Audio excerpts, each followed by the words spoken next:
how God was seeking a bride for his son. Each book is different from every other book. I'm trying to give you the keys for you to unlock it for yourself.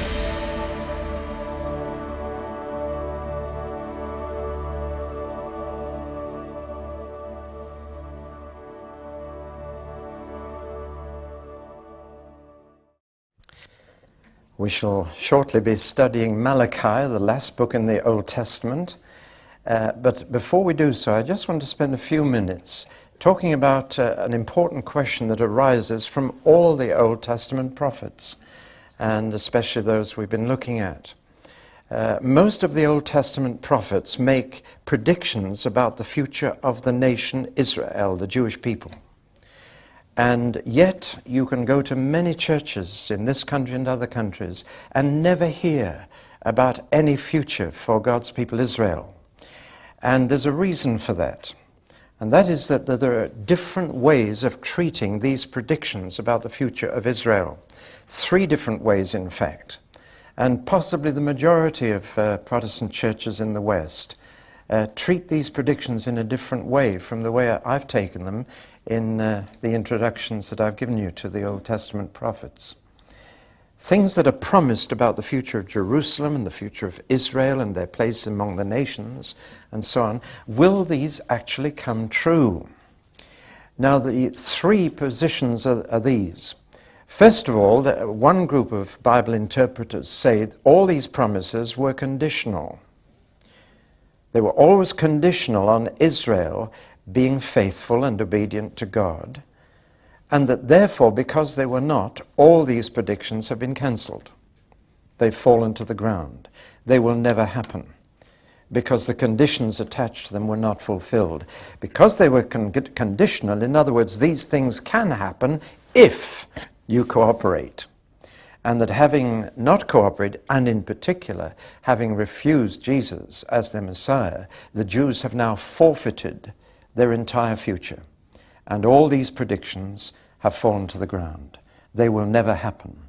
They might have happened in the past, but in fact they never were fulfilled and never will be. That's one reason why some preachers never talk about Israel or its future.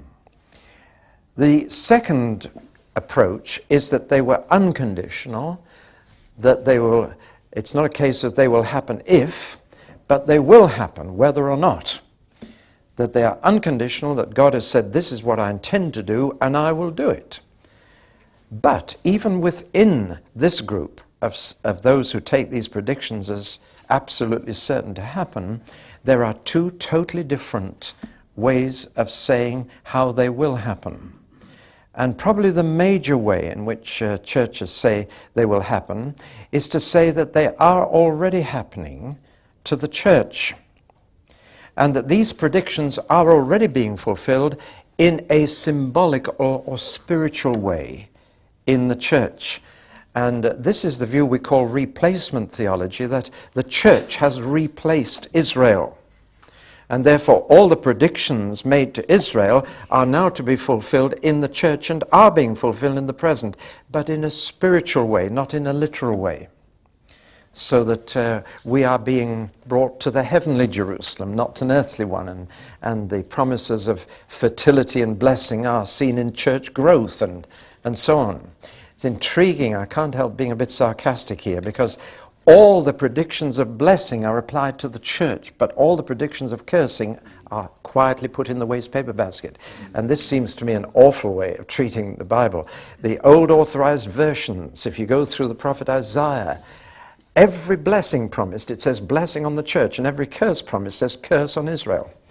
And this seems to me a bad case of prejudice. But this would probably be the majority view in many churches, that the church has replaced Israel. God is finished with Israel altogether. We have to evangelize them like we evangelize any other nation, and that's all there is to it. They don't have any future as a people. But individual Jews who get converted, they have a future along with us Gentiles in the church. And this habit of calling the church the New Israel is very, very common. And yet the name Israel occurs 74 times in the New Testament, and not once is it clearly applied to the church. In 73 of those, it is clearly applied to the Jewish people. There's only one verse that could be a little ambiguous. Now, that's not enough to apply the name Israel to the church. And I believe we shouldn't call the church the New Israel. The New Testament doesn't do it. But that's that second view.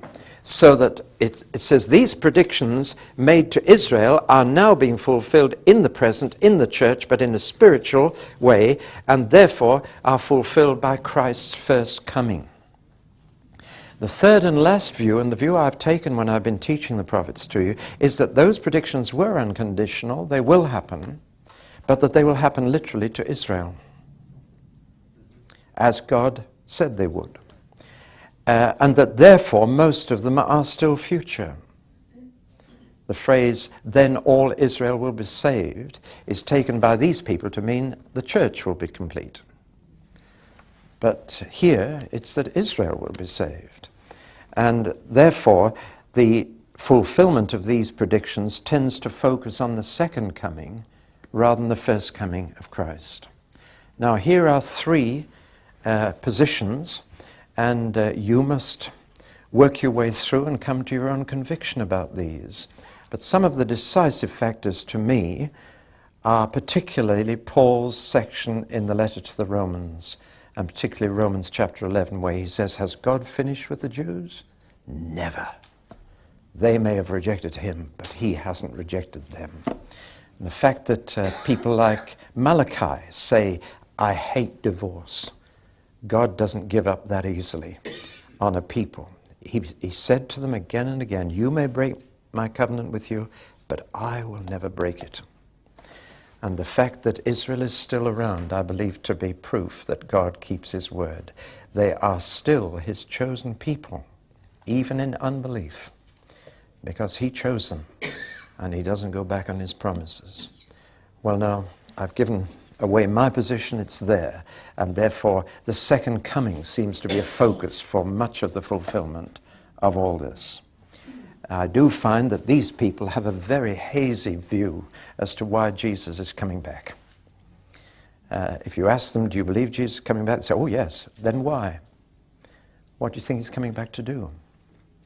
Take us to heaven, but you'll already be there if you've died. Why does he have to come back? And why does he have to bring all of us back? Why do we have to live on earth a second time? You do realize that, don't you? That when he comes, God will bring with him all those who've fallen asleep, so that all Christians are going to live on earth, this earth, a second time. That's where we're going to get our new bodies. You don't need a new body in heaven, but you do need one to live here. So why are we all coming back and getting a new body down here? There's some great purpose to be fulfilled here, long before there's a new heaven and a new earth. I believe the answer to the question, why has Jesus to come back? It is to reign over all the nations, and then we'll shout, hallelujah, the kingdoms of this world have become the kingdom of our God and of his Christ, and he shall reign forever and ever. Well, that's the explanation. Now let's move on to the last book in the Old Testament. And this happens to be the last video I make on the Bible. We've made 65 others, and this is the last book that we're putting onto video. The background to Malachi is much the same as for Haggai and Zechariah, only worse. We have now gone 100 years after the return from exile in Babylon, and I'm afraid things are not good. Jerusalem is still deserted. People living in the country around them still don't want them back. The land is still largely barren and uncultivated. There are poor harvests, and they're getting locust swarms. Life is hard and precarious. The building is finished of the temple, but it's such a small thing compared with Solomon's. It was finished in 520, but now we're way down the line. The walls, which were broken, have been built up by Nehemiah, but people still prefer living out in the country, and it's a job getting them back into town. They haven't built a palace because they don't have a king. They've got the royal line, but the family of Zerubbabel is living in a poor house. They're not allowed to reign. The Persian governor is still their ruler. They're still just a little hill town and surrounding villages. They're nothing like the kingdom of David. And so the people are disappointed and disillusioned and even despairing. And they're beginning to ask, was it worth it? We've been back for 100 years, and where's this kingdom we were going to build? And so they were asking a question which I'm afraid people ask today. I can put it very simply. They were saying, why bother? And therefore they were becoming complacent, contented, they were settling down, and this depression was having a devastating effect on their religious life for a start. They'd learned the lesson about idolatry in the exile. They never went again after other gods or changed their religion, but their religion had become a formality. They still went to the temple, but it was largely out of tradition. It was ritual without reality. It was no longer a priority. And they were now asking what was the minimum amount of time they need spend on religious activity. And what's the minimum amount of money they could get away with. How small a coin they could put in the temple collection. A tip instead of a gift. And I'm afraid the fact is that the more you put into your faith, the more you get out of it. And the less you put into your devotions, the less you get out of them. And the priests were like the people. I'm afraid by the time Malachi came along, the priests were just doing it for a living. They were honestly not bothered about how many people came to attend the services, as long as they just got through it and got their living. I'm afraid that's true also today. And they were neglecting teaching the scripture. They were just keeping the services going in a casual and careless manner, as if anything would do for God. No longer did they offer the best. They just kept it going. Not only had this an effect on their religious life, but when you get that attitude to your religious life, it begins to affect your moral life too.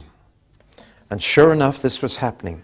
When you say, why bother about God, it's not long before you say, why bother trying to be godly?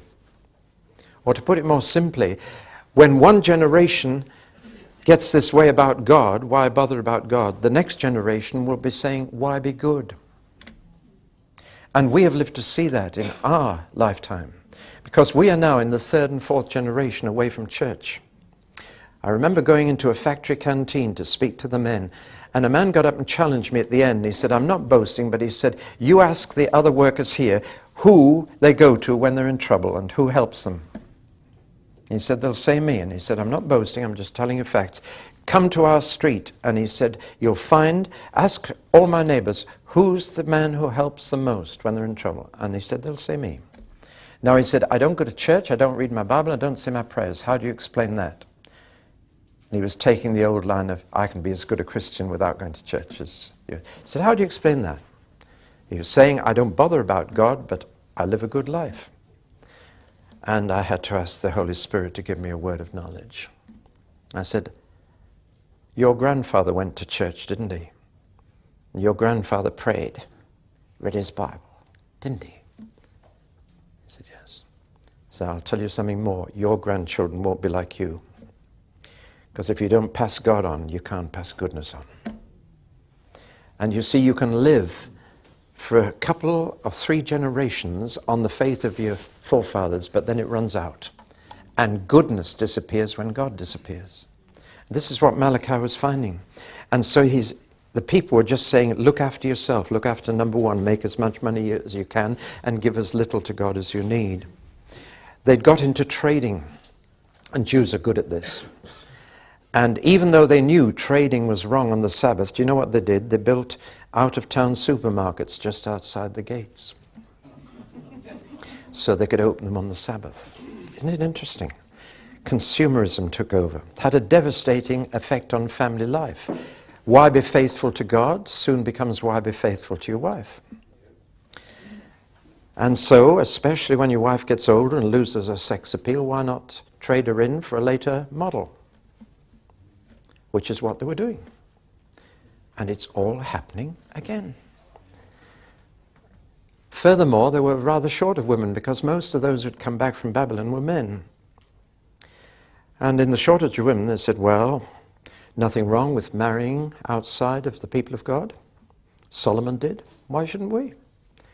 And so not only were they divorcing and remarrying, but they were remarrying non-Jewish women against the law of God. And so I'm afraid the city of Jerusalem was being filled with abandoned wives. And there were no state welfare then.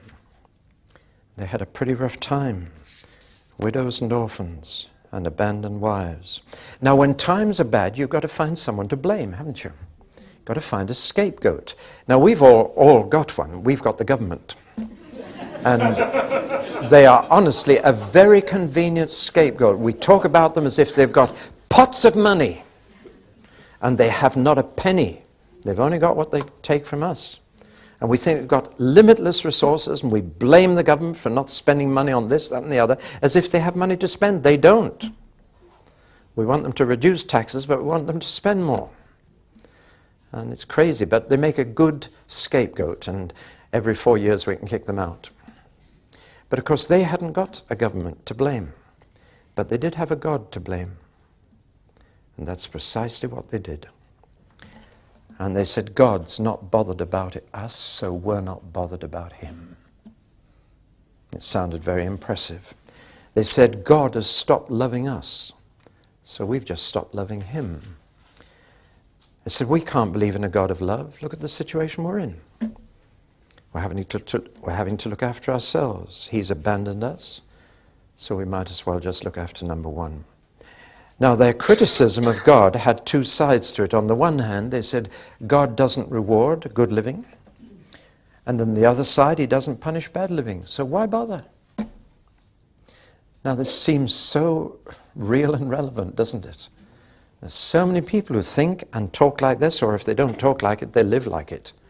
They don't bother about God because they says he doesn't bother about us, how we live. And God seemed to be doing neither.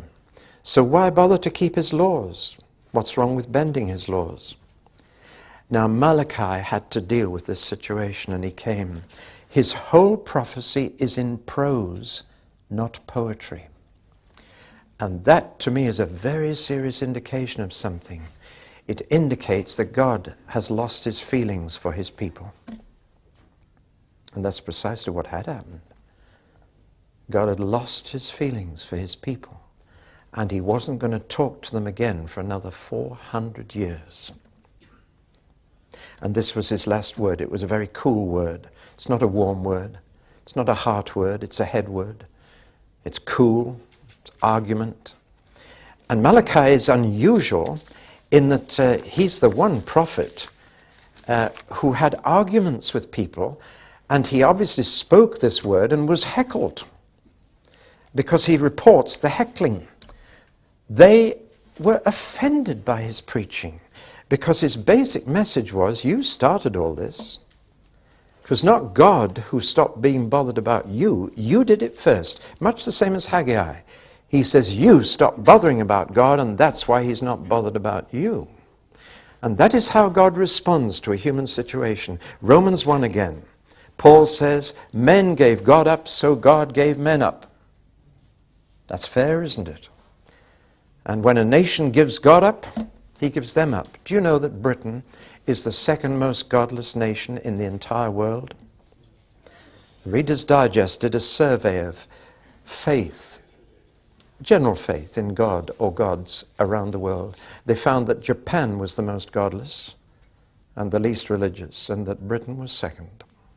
They make you proud to be British. We live in the second most godless nation in the world. People aren't bothered. But when people are not bothered about him, I'm afraid he doesn't bother about us. And look what is the result. That's when violence takes over. That's when selfishness and pride take over. Well, he said, you were the first to stop loving. You were the first to stop caring. You were the first to stop bothering. He's only responding in kind to you. You lost interest in him, and now he's tired of you. And your lack of real love for him is the basic problem. And they didn't believe him. They were terribly offended. There were repeated protests of innocence from the congregation. It's not as bad as you make out. They felt insulted and offended. They were indignant. And they argued. And they said, how did we stop caring for God? Spell it out. You know, it's much the same in the parable of the sheep and the goats in Jesus' teaching. when he said, I was in prison and you didn't visit me, I was hungry and you didn't feed me. He said, how? We never saw you in prison. We never saw you hungry. Oh, yes, you did, he said, because I live in my brethren. When you do it to my brothers, you're doing it to me. And here's much the same reply. How? How did we not bother with God? How did we stop loving him? How did we stop caring? And he takes them through it step by step. And his whole prophecy is an argument with them to show them how they did it. How they stopped caring about God and therefore caused him to stop caring about them. Well, that's the background. And Malachi has some unique features, 5 very unusual features, which I'll just mention before we go through it in detail in the next talk. But here is the 5 major features which make Malachi quite unique. First, there are more God words in Malachi than in any other of the minor prophets. There are 47 out of 55 verses are the direct words of God. That's a very high proportion. 85% are God's own words. And that's among the highest proportion in any prophetic book. The second is that this prophecy is anonymous. I know you thought Malachi was his name. It's not a name. It's the word messenger. That's all. It could have been his name, but it's never known as a name anywhere else in the Old Testament, but it's frequently used. In fact, within this book, he uses the word messenger of prophets, of priests, and of kings. So he's just an anonymous messenger, a nobody, bringing God's last word to his people Israel. And then the third feature is this dialogue. It takes the form of sharp exchanges between prophet and people. He was heckled 12 times. It says, but you say. But you say. They argued 12 times. They kept interrupting him and said, that's not true. That's exaggeration. You're making us out to be worse than we are. And he had to deal with every objection, which he did very effectively. The fourth feature I've already mentioned. It's prose, not poetry, because God's feelings have run out. Dried up. God feels drained. He feels exhausted with his people. And therefore he won't talk to them for another 400 years. You need to see God's heart here. Wouldn't you be fed up if, having taken them to exile and brought them home, they now can't be bothered about God? And the fifth feature is, of course, that this is God's last word. Perhaps the Christian order of the books in the Old Testament is right after all, because this was God's last word. And the last word is curse. And to this day, whenever the Jews read Malachi in the synagogue, they do read the last verse, lest he smite the land with a curse. And then they go back and read the verse 5 again. So they don't end with the word curse. Isn't that interesting? They deliberately won't end God's last word where he ended it. And they read the previous verse a second time, just to end on a happier note. You go to the synagogue, and when they read Malachi, that's what you'll find. So here we are dealing with God's last word to his people Israel for 400 years.